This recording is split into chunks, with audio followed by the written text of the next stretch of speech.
naghihintay, nahimukin pa, pilitin pa ng tadhana. Alam mo na kung bakit nagkaganyan,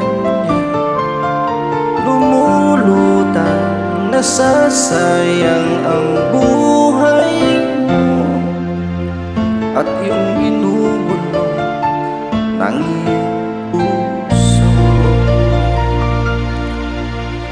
Natutulog pa ang Diyos, natutulog pa na.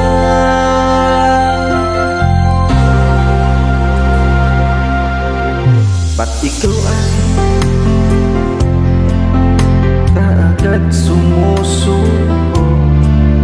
Kunting hirap at kunting pagsubok lamang. Bakit ganyan? Nasaan ang iyong papa? Natutuwa, nawawalan ng pag-asa, at iniisip na natutulog pa. Natutulog pa ang Diyos, natutulog pa.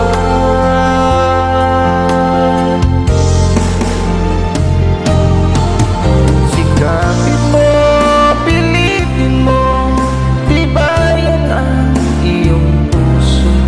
Tanging ikaw ang huhubog sa iyong bukas.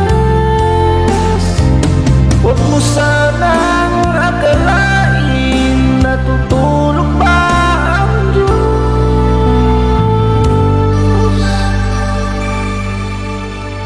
Ang buhay mo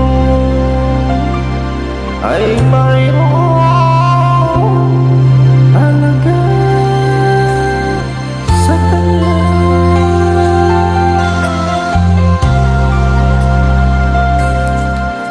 Bakit nga ba na ikaw ay maghintay, nahimukin at pilitin ka ng tadhana? Gawin mo na